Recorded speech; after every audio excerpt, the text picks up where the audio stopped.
What's going on, everyone, and welcome back to another episode of Just My Opinion. Thank you so much for tuning in. I really do appreciate it. And with this one right here, guys, we're talking Halo Season 1, Episode 1, titled Contact. In the year 2552, humans on the planet Magical have been fighting for independence from Earth, but a fatal encounter with the alien covenant complicates things. Master Chief, John 117, and his super soldier Spartans join the fight. After the battle, Master Chief heads to his home planet of Reach with a magical survivor and a mysterious object he discovered on the planet. But a controversial order has John questioning his mission and himself. And guys, I just want to let you know that this is going to be a spoiler-free recap. I'm going to spoil it up, down, left, right, in, and out as if you've already seen it. You have been warned. And if you happen to like this video, please go ahead and give me the thumbs up and subscribe to the channel. I did post a non-spoiler review of episodes 1 and 2, just saying how much I really did enjoy the show. Now, I will go ahead and let you know I am not a die-hard enthusiast fan of Halo. The game came out 20 years ago. I really didn't play the campaign, the one-player mode. I was mostly into the multiplayer mode, you know, going around shooting your teammates or the opposite team, playing capture the flag, stuff like that. That is where a majority of my Halo knowledge comes from. So as far as me going into this episode, I'm not going to be breaking it down like, oh, this was accurate from the game and this and the lore and all that. I mean, I know just a bit. I'm a fan of it, but I'm not like a diehard. Kind of like I'm a casual Star Wars fan. I guess you can call me a casual Halo fan. But there are some things that were recognized from the game immediately. I could talk about the Spartans, you know, Petty Officer John 117, that's obvious, but something that is not so obvious to people that possibly didn't play the game is when you saw this episode, towards the end, when he was trying to get control of his ship and he had Quan shoot out the panel, the ECAM panel, while he pulled out a, I don't know, some type of SIM card out of some control device on the panel on the ground. You know, he went over to that device that they found on Magical and he touched it and that activated the ship right there. As soon as he did that, they started playing that music.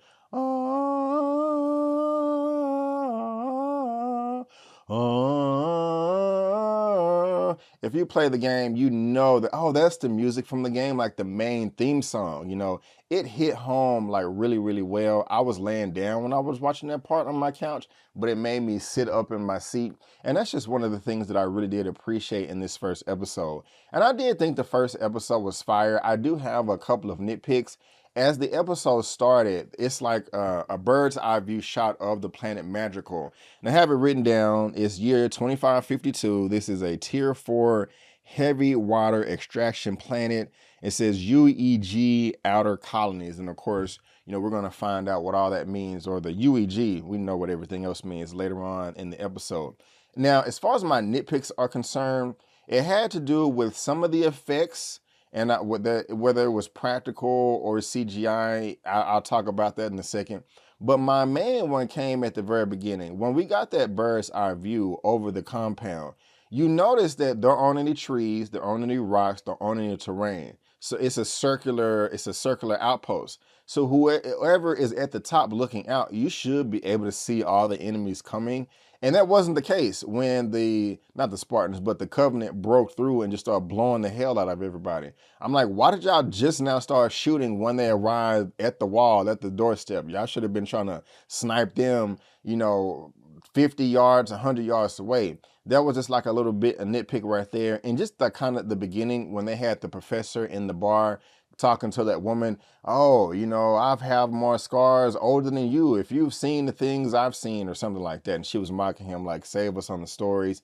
And they showed Visionaire on the television. I forgot that actor's real name, but I do like him as a villain. What I'm getting at is this whole exposition right here, to where he's trying to let us, the audience members, know how dangerous the Spartans are, how no good the UNSC is with all their propaganda. The acting could have been a little bit better in this scene, and also just the delivery was off. It seemed a bit forced, like, hey, this is for you, audience member, instead of it being like a natural, organic conversation that just happens to be at a bar.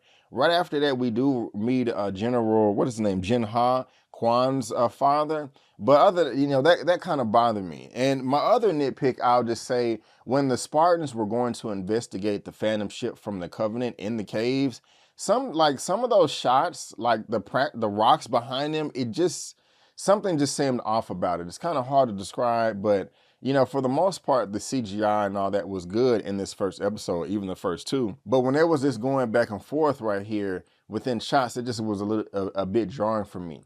But other than that, guys, I freaking love this episode. Where I was talking about at the beginning when they was in the bar and we meet General Jin Ha, he's like, hey, where's my daughter? And he's like, oh, the other lady's like, oh, she's probably out hanging with her friends. They did not spend that much time with the other friends or not, just letting her know that she's smart, she can navigate the terrain, she's able to find hydrogen to power weapons. And also there's ships, if I wrote that down. Yeah, hydrogen powers ships and drugs, excuse me. Not weapons, but ships and drugs. Why do you need hydrogen to power drugs? And so that is one of the resources that I'm assuming that Magical is enriched with. And we found out later on that I think the professor was saying that the UNSC, he's sick of them because they're being stripped of all their natural resources. And we'll talk about the UNSC here in a moment. But man, Kwan, she got that sixth sense. She was like, I don't feel something is right. She goes to investigate and boom, the Covenant aliens are just blowing the hell out of everybody. They blow up her friends. I like how she ran back and she shot up the red flare. That was nice.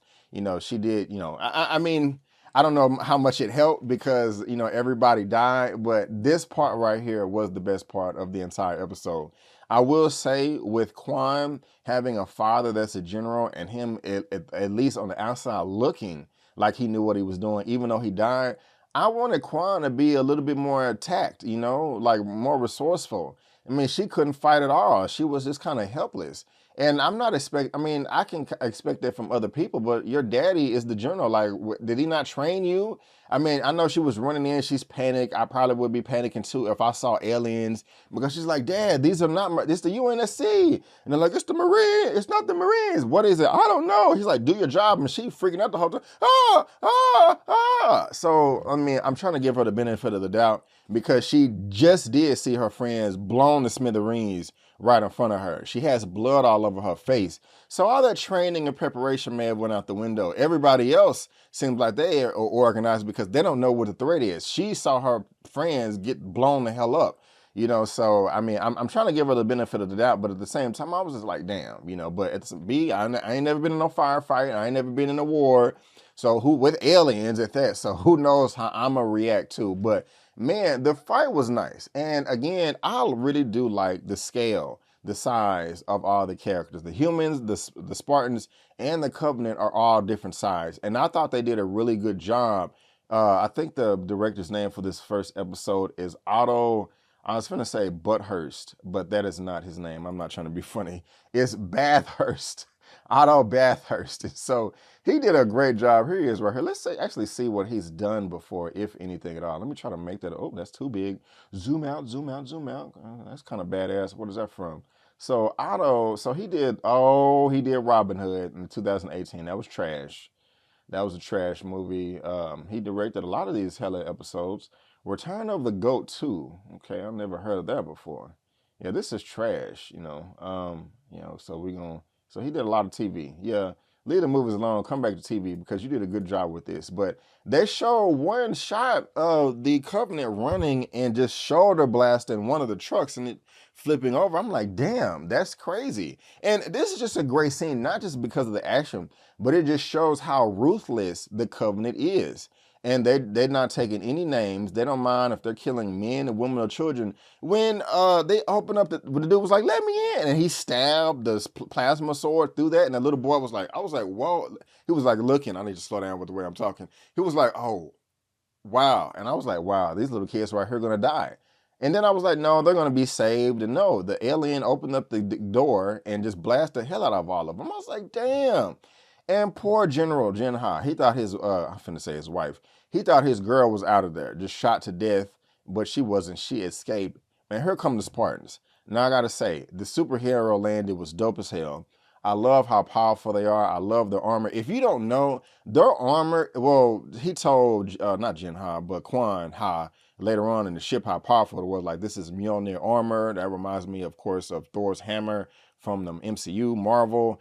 And it was also Mjolnir and titanium. It's a strong ass suit. In the game, you can't, no regular gun is gonna get through that suit. It can even withstand grenades. Not 2 grenades, but if you throw a grenade at his foot and it explodes, it'll knock him on his ass. It'll slow him down, but it won't kill him. So like in the game, if you knew what you was doing, just a tactic, you can throw a grenade at somebody, and before it lands, like throw the grenade, pull out the pistol, empty the clip of the pistol, and by the time the pistol clip is empty, the grenade will go off, and then that will take somebody out. You know what I'm saying? Now, those assault rifles, those are a secondary weapon in the game. You're probably like, wait a minute. Are you telling me that an assault rifle is secondary to a pistol? Yes. In the game, if you knew what you was doing, the pistol did more damage than I hated that assault rifle. I can't remember if there was a shotgun, and I know the plasma swords didn't come until Halo 2, unless you had some cheat code that I did not know about. But that pistol was serious because it was really accurate with headshots. That assault rifle wasn't accurate with headshots. That was just like, damn, I don't got no other weapons, and I don't have time to reload, and I just got to bust out some shots real quick, you know, or I'll die. So I don't know if you noticed this, but there was a number of times to where he would throw the assault rifle down and pick up the pistol and go to work like that. And it was not even one of them. He put down his weapon and grabbed that big old pipe and was, you know, like Donatello from, you know, with the bow staff from Ninja Turtles. I love that. Each of the Spartans had their own unique suit. You know, you had John, Petty Officer 117. He was the main guy. Then you had the big guy that was swole. You had the little woman that was a sniper. And I guess it pays, well, I won't say that because that goes into episode 2. Sorry about that, not trying to sound obnoxious. But anyway, the Spartans was badass. But at the same time, they didn't save nobody. You know what I'm saying? I'm like, damn, y'all come through with a superhero landing, wrecking shop, doing all types of niceness, and you don't save nobody but one person. I'm like, wow, that's crazy right there. And I'm really interested in seeing how all the politics develop, because when John first landed, Jen Howard was like, oh no, the Spartans. He was about to like, F the alien, the Spartans are more dangerous. He was about to shoot the Spartan until he found out that they was on the same team. And so that was interesting right there. I'm mad that they had to kill. I would have rather him just die, but it's one more covenant left, and he gonna die. He gonna get a plasma sword to the chest. I understand you're trying to save your daughter, but at the same time, Quan, shit, get up and run. You know, you just, damn, your daddy just died like this. Y'all could have been the last survivors, but you know, I just wanted more from that, you know. But John did come and save the day, and he had no remorse for the bodies that, you know, they did not save, you know. So that is unfortunate right there, but this was a great way to start the episode to get people hooked, whether you was really into the game or you had no idea what was going on at all. Because right after that, you know, it goes to the opening credits here, and now this is where the reconnaissance starts right here, where they go to the cave where the Phantom Covenant ship was, and you see that John touches that device, and it does something to his system where he's flying back in the ship. What is her name again? She had this assistant, is it Horsley or Hazley? I forgot. Let me look real quick. Let's see here. Dr. Miranda Keys. She's cute, by the way. We're going to come back to her. Because Miranda was a cutie. You see, I remembered her name, but okay, Dr. Catherine Halsey. This is Natasha McElhone. Natasha McElhone. What has she done before? She looks like a stuck-up teacher right here, but let me chill out. Solaris, Ronin, The Truman Show. Okay, she was in The Truman Show. I don't remember her from anything else recently, even though she kind of does have a familiar face, you know. But here we go. This is Halsey right here. And what I was trying to get at is later on when John was flying back, the device did something to his body. It made him see visions. You know, we found out that his memories were repressed by Catherine Halsey. And, you know, his temperature is rising. All of his neurons are firing, if I said that correctly. Also, they talked about his pineal gland. You know, they didn't use the word, you know, calcified, but that's just what, you know, what I came to mind. If you know what I'm talking about, comment. I'm curious on your thoughts right there. But that was dope. And, you know, we are with these shows and science fiction, we always have to have a MacGuffin. A MacGuffin is a device that everybody is chasing. You know, like if you're watching the MCU, the MacGuffin was the Infinity Gauntlet or the Infinity Stones. If you're watching Transformers, it was the cube. Give me the cube, boy. You know, that's what a MacGuffin is. You know, the secret device that everybody's after. You know, that everybody, you know, once we get control of the device, the MacGuffin, we will have power to rule over the universe, the galaxy, all that stuff. You know what I'm saying? But they found a device. They escape.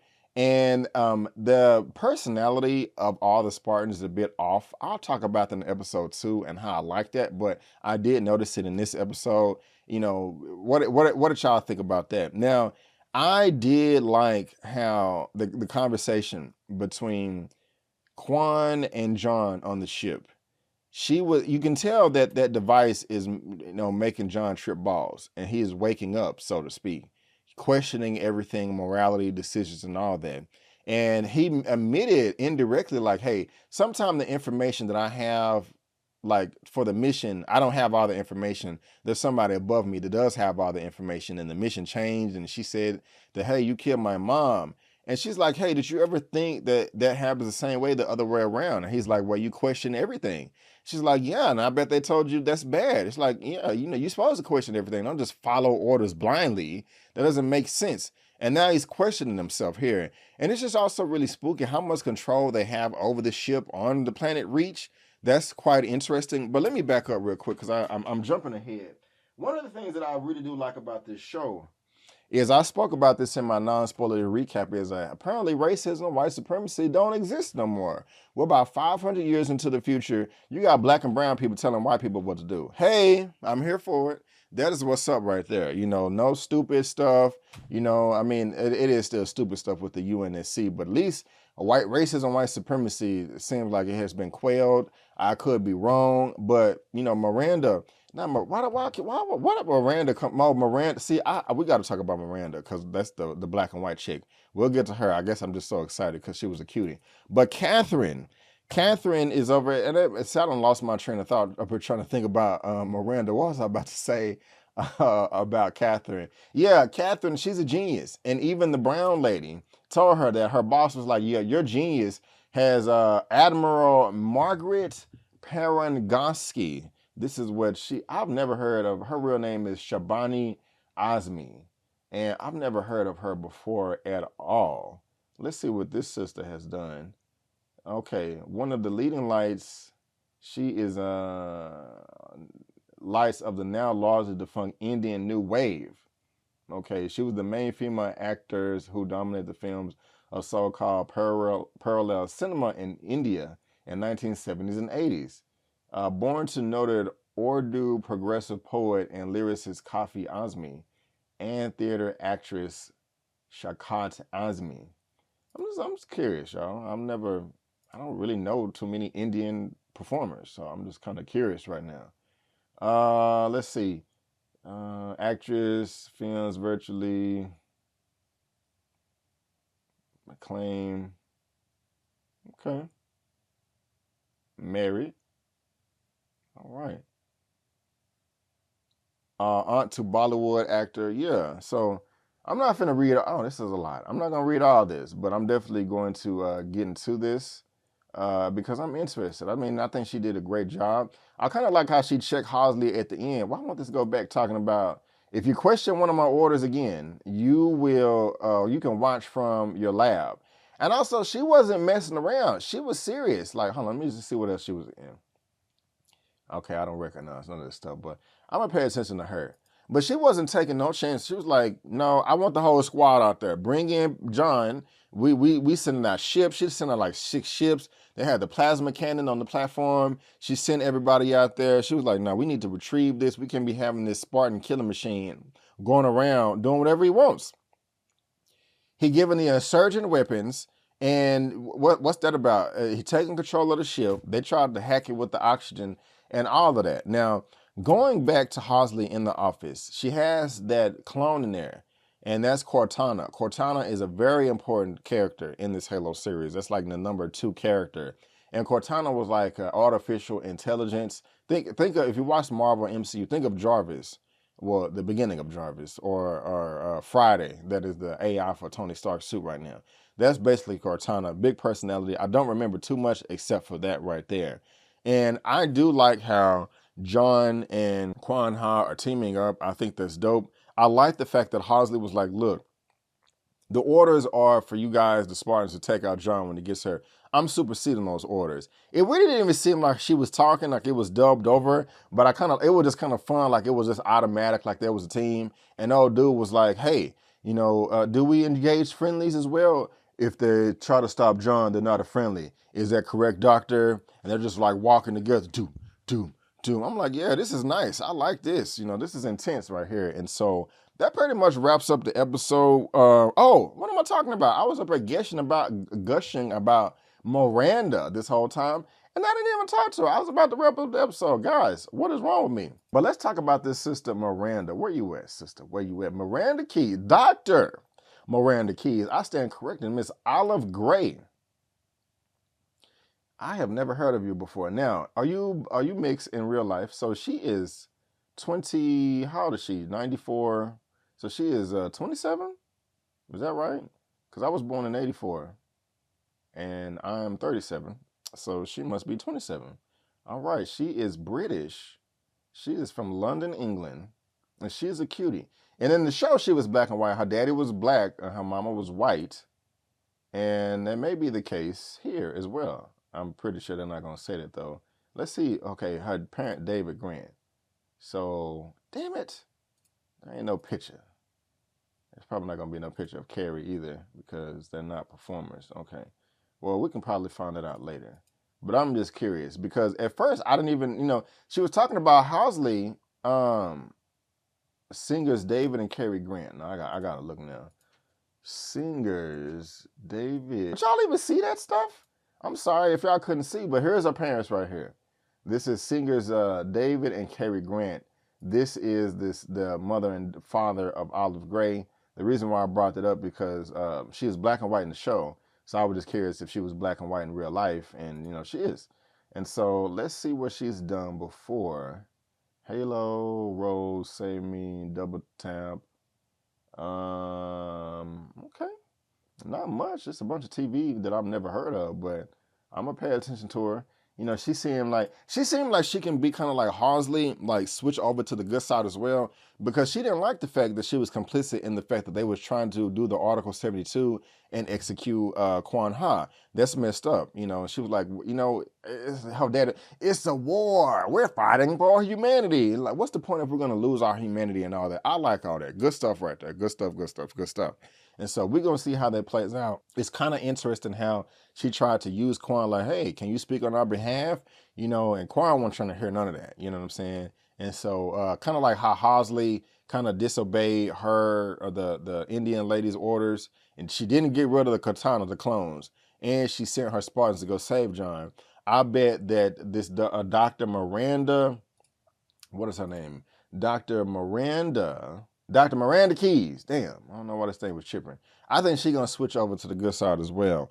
And so, guys, but I really did enjoy this episode. I'm hyped for this.